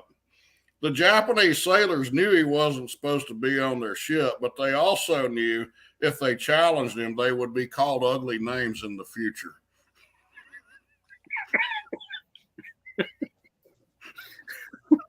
I missed that. I have to go back and look at it. You get my point. Yeah. My point was, how stupid is it of us to this day, to be allowing, to allow being called names to, to in some way, hinder us from preaching the facts and preaching the truth. Yeah, I mean, you're going to be called names. You're going to be, and particularly if you're talking about Christianity and spreading the gospel. Jesus didn't say, "Yeah, when you do this, everybody's going to love you.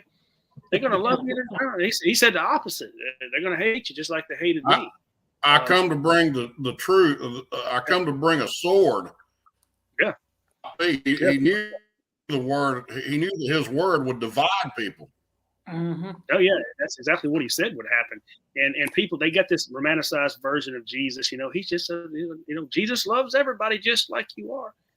I said, which Jesus is that you're talking about? The one that went into the temple and started flipping tables and getting a whip and run them all out of there, or the one that said, I did not come to bring peace on earth, as you mentioned, but a sword. And look at who he says to divide: a mother from her daughter, a father from his son. The closest relationships you had, you're either with me or against me. That's not loving everybody and bringing everybody in. And I think we have to use the same attitude when with Christianity and the gospel that we do with our historical truth. I do.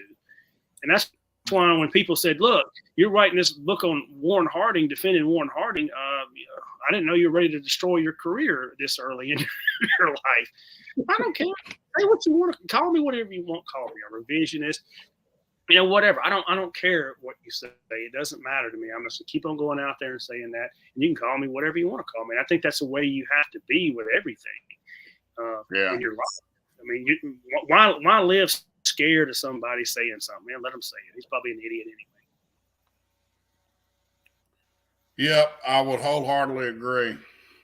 Yeah. Connor looks like he's got a deep thought on his mind. You can call me RJ. You can call me Jay. You can call me Junior, but you can't call me Johnson. Why is that funny? No, it's Bobby who's asking what's funny. I can't do Bobby's voice, so I defaulted to Hank.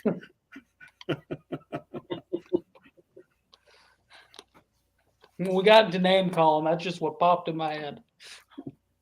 Well, that's When the you do- mechanism, and that's the only thing they have is to sling that at you because they can't refute what you're saying. And when Oh, yeah. hey, you know, Yeah, well- when they start the name calling, you've won. So just, you know, relax and smile because that's all they got. I mean, because when you're dealing with progressive liberals, understand something. You're dealing with people with grown-up children. You're dealing with people whose emotional state is about that of a 12-year-old or 10. Yeah, and I think it's they're lashing out with the thing that in their subconscious they're the most afraid of. You know, just like the guy who beats up on the gay guy in high school and then turns out to be a flaming homosexual later on in life. You know, that's the thing that he's trying to repress within himself, and by taking the thing that is ugliest in himself and projecting it on you is their whole entire tactic. I mean, that's to me that every time somebody says, "Oh, well, the SCV is a racist revisionist history organization." Okay, so really, what you're saying is that you're a racist who's believing revisionist history. Fantastic. Glad we're on the same page now. I mean, look, the way they've taken race and race relations in North and South and twisted it totally around to make it look like the North was this egalitarian society and the South was vicious racist society. And when you look at it, you find the exact opposite of that. Go look at what Northerners were saying at the time about black people and how they didn't want them up there and the awful, ugly things that they would say about they're going to be extinct. They're going to go the way of the dodo, as Emerson said, and others. And just really nasty things. And the fact that the segregation system started in the North, they didn't want them, you know, that was one reason the North hated the South because they hated the idea of racial mixing, and the South was not a segregation society. A plantation society is not segregated by its very nature at all, and that's one of the reasons they hated it. Yeah, even then, for the most part, I mean, we talk about America being this great melting pot of society. One of my big heroes and from the war is Judah P. Benjamin, just because of how brilliant of a mind he was. The fact that he was able to float the Confederate government the way that he did, and was super close to getting us recognition from Russia, which was a U.S. ally at the time, France and Great Britain. Within those 4 years, I mean, if he'd gotten his political victory he was looking for there in '64, it'd have been a completely different thing. But I digress. You know, you look at socially and religiously, the South was much more religiously accommodating than the entire North was. South Carolina, Charleston had the largest Jewish population at the eve of the war, larger than New York City and New York State. Jews in South Carolina had the right to vote from the 1700s, whereas I believe it was the 1830s when they finally got it in Connecticut. Well, didn't I read one? Didn't Grant really like Jews too? Yeah, that whole General Order Number 17. There's 1,000 stories like that you can tell. Judah P. Benjamin, as you said, the Jewish population there, and the way they were treated in the North, and it's Clyde Wilson said. He said, Northern society is what we should have been studying, not Southern society. Everybody studies Southern society. He says, really, Northern society is what should have been studied. That's the one that's really almost schizophrenic and changed, because the question he asks is, how did we go from John Adams to John Brown and Abraham Lincoln in the North through that time period? You don't see that in the South. You don't see that change like that, but it's a totally different society in 1860s. Without Yankee influence, our thinking would not have changed to this day. When I read Albion Seed, that book told me so much about myself that I was shocked. I mean, and it really is. I get asked all the time by people, saying, if you had to recommend some books, on the war and why the South was right, what would they be? And I'll tell them all, start out with Albion Seed. Brian told me about that book. Of course, Clyde has got him to read it, and when he was in graduate school or doctorate school or whatever. But, and it's not about the war, it's about the cultures. And when you see the disparity between Southern culture and Mid-Atlantic culture and Yankee culture, you wonder what in the heck were they thinking when they determined that let's form. It's kind of like Iraq, and after World War I, forming one country out of these three violently opposed religious sects. It was the same thing that happened here.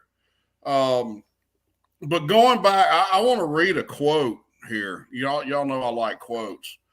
Going back to what you were saying earlier, Ryan, that the idea that the South was inherently racist and the North was this egalitarian society, that's ludicrous. And now you've got propagandists out there. I think Dinesh D'Souza, I think he means well, but he's not a very good historian. And there's some others out there I could say the same thing about. And they do a good job on current events, but they're horrible on American history. And trying to paint the Democrat Party as, oh, well, they're the party of racism, blah, blah, blah. Well, look, everybody in the 19th century through today's viewpoint or today's worldview was a racist. Here's a quote from Lyman Trumbull of Illinois, and who was one of the earliest members of the Republican Party. And I would consider him one of the founders of the Republican Party in 1854. And in 1859, 5 years after the Republican Party started, he says, "We, the Republican Party, are the white man's party. We are for the free white man and for making white labor acceptable and honorable, which it can never do when slave labor is brought into competition with it." Now, how egalitarian does that sound? So this whole idea that the South and the Confederacy were inherently racist, and it is, and Brian wrote an article on this. You can go out there and find it. But it's somehow that it's unique to Southern culture. That is a lie from the pits of hell. It's easily disputed if people would take the time to dig and look. And you don't have to dig very deep. I mean, it's very prevalent. Look at the states in the North that pass laws that prevent free blacks from residing in the state and would punish whites severely if you tried to bring any in. And look at Congressman John Sherman. During the middle of the war in 1862, they were debating a bill about emancipating, ending slavery in Washington, D.C., which they eventually did. And he thought that would be a place for freed slaves to go. He said that they might be welcome there because he said they can't come to Ohio. He said our people do not like Negroes, and I'll have to paraphrase this. He said they do not disguise their dislike. Our people want nothing to do with a Negro. I mean, he was being honest right there on the floor of the House, saying that kind of stuff. I mean, Oregon's Constitution in 1859, no free black could reside in Oregon. I mean, it's right there. And then John's brother burned Atlanta. Yeah, I mean, yeah, exactly. I mean, you see these kind of quotes, and I always challenge people. I say, go find a quote from a prominent Southerner at the time who said stuff like that. As a matter of fact, go to the Senate in July of 1848. There was an exchange between Senator Dix from North Carolina, New Jersey. Fort Dix, I think, is named for him. And he gets up on the floor and just really trashes black people and says they're headed for extinction because they're a barbaric, savage race and that kind of thing. And you would think somebody's going to stand and challenge him on that. Some Northerners going to say, "Hey, now you don't need to be saying that kind of stuff. We don't believe that." No, there was a senator that stood up and challenged him, and it wasn't a Northerner. It was Jefferson Davis, and basically said, "How dare you say something about our black kinsmen, our black people down here? We don't look at them that way at all." And they didn't. And you're not going to see that kind of stuff. But you see it all throughout the North. Look at the New York draft riots, the accounts of what was happening there, and the language that people were saying in the street. I mean, it's pretty ugly.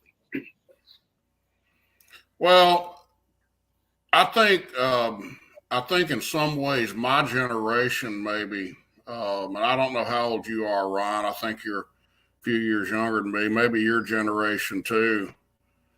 I'm not going to say. We got the last glimpse I think, of the Old South. I can remember as a kid and even up into my teenage years visiting the small town. Well, actually, even up into my late 20s, because my great grandparents died when I was 28 years old. But visiting a small town in South Alabama, just a few miles north of the Florida border. And I remember going down there and, knowing the generation that was born early enough to fight World War I. I mean, I knew a lot of those people. I was really blessed to know people born in the 1890s and the early 1900s. And they held views that by today's standards would be considered racist. They believed that, white culture was superior to black culture. They believed that. But I never saw any of them mistreat anybody. Yeah, there you go. And they went to church together. And guess what? The black community held the same views about their culture. They thought it was superior to white culture. But again, you would see them eating lunch together. And we're talking small town, very small town, rural Alabama, rural South Alabama. But they were friends. They worked together. They lived next door to each other. And they got along. And I'm a firm believer that the upheaval that happened both in the Reconstruction period and of the 1960s was instigated intentionally as in an effort to divide and conquer us. Yeah, you're exactly right. I've always said that race relations would have been so much better if you hadn't had either one of those episodes. It just poisoned it, and that's what they were trying to do. It's the conquer. I mean, if I'm fighting with my black neighbor over here, and we're squabbling over this and this community, we're not paying attention to what they're doing, and that's what they want us to do. They'd let us fight each other instead of fight them, which is what we ought to be doing.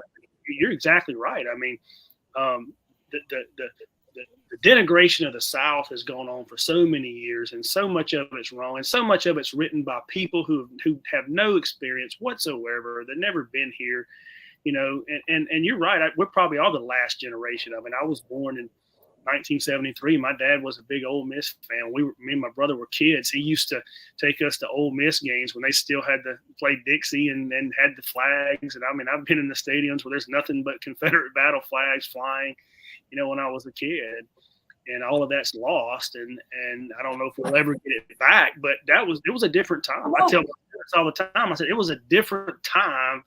It was a different country in those days. No, we won't. We can thank Carl Senator for that. Along those lines, Ryan, you probably know my buddy Tommy Daniel. Oh yeah, he writes for Abbeville a good bit, and speaks at at their conferences. And he typically talks on music, on Southern music. But back in 2014, I met Tom. I met him actually. Brian had drafted both of us to write for Abbeville in 2014 when they did the relaunch of the website. And Tommy wrote an article May 27, 2014 called "You is Kind, You is Smart, You is Important." I would encourage everybody listening, if you want a view of the Old South and race relations as it really occurred, to go read that article. It's one of the best articles ever written for Abbeville Institute. And it was about their housekeeper, who his daddy ultimately set up in a business. But if you want a real view of what relationships between blacks and white in the South were like in the 1960s, without all of the interlopers coming in and stirring up dissent, go read that article. It's so well done. Yeah, I'm familiar with it. There's so many different stories from where I'm from.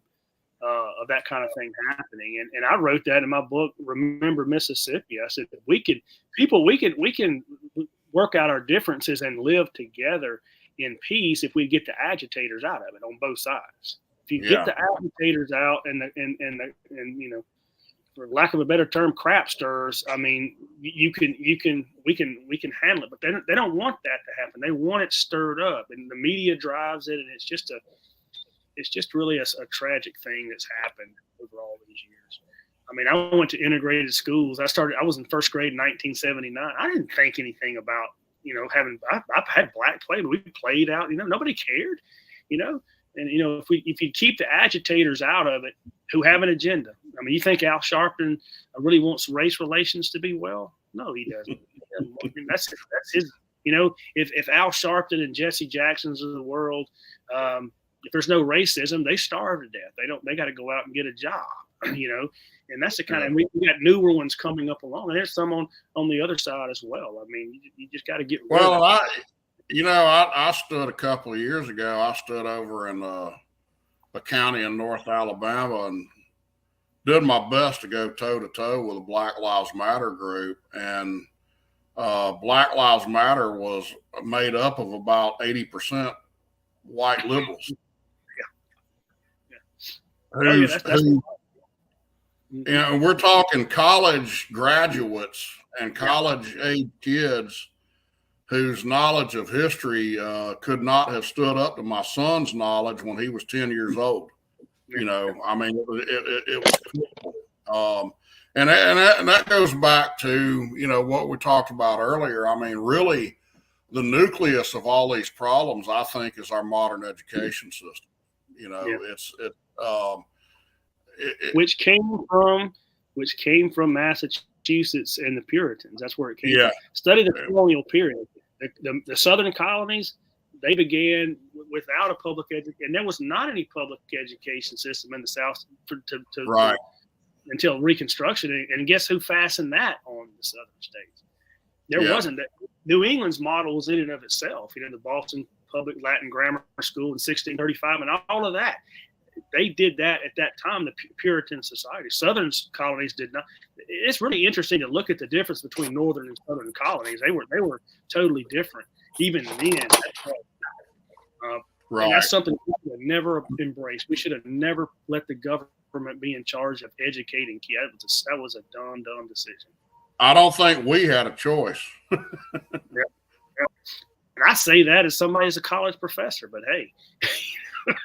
I mean, I'm cutting my own throat by saying it, but you know what? I'll still say it. Yeah. Because I try to teach them, and hopefully I don't get fired. Right. Well, guys, we've been at it for 1 hour, 57 minutes, and 20 seconds. I think it's a good place to call it here.